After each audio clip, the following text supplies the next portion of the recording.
पुराणों के अनुसार महाभारत का युद्ध 2000 ईसा पूर्व हुआ था। तब पांडव आखिर कपड़े कैसे धोते थे? तब उनके कपड़े हमेशा चमचमाते ही नहीं थे, बल्कि एकदम साफ रहते थे। उन जमाने में डिटर्जेंट बिल्कुल नहीं थे। डिटर्जेंट को मुश्किल से 100-125 साल पहले ही याद किए गए और उनका इस्तेमाल शुरू हुआ है। तो कौतूहल का विषय यही है कि उस जमाने में पांडव कैसे कपड़े धोते थे, खासकर तब पांचों भाई अज्ञातवास के दौरान ज्यादातर जंगलों में और छोटी जगहों पर रहते थे। सबसे पहले ये जानते हैं कि पांडव उस समय पहना क्या करते थे। फिर हम ये बताएंगे कि अज्ञातवास के दौरान जब उन्हें खुद अपने कपड़े धोने पड़े तो उन्होंने किन तकनीकों का इस्तेमाल किया।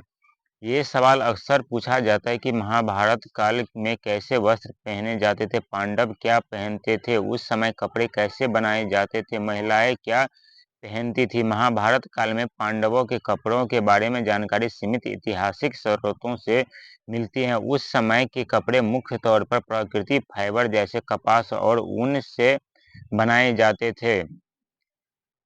पांडव आमतौर पर धोती पहनते थे, जो पारंपरिक भारतीय वस्त्र है। इससे शरीर से निचले हिस्से को चारों ओर से लपेटा जाता है। पुरुषों में धोती पहनने का रिवाज अब बेशक कम हो गया, लेकिन भारत में ये 4 दशक पहले तक खूब पहनी जाती थी।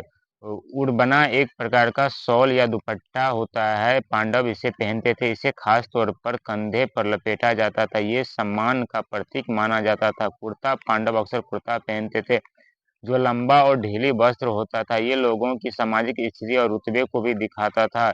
साड़ी, द्रौपदी साड़ी पहनती थी। कौरव दरबार में जब दुशासन ने उनकी साड़ी खींची तो लंबी होती चली।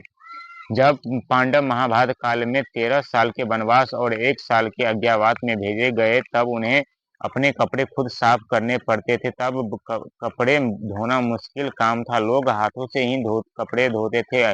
कपड़े आमतौर पर बहती नदी के पानी में धोए जाते थे, क्योंकि नदी का बहता पानी अशुद्धियों और कपड़े से निकली मलिनता को अवशोषित कर लेता था।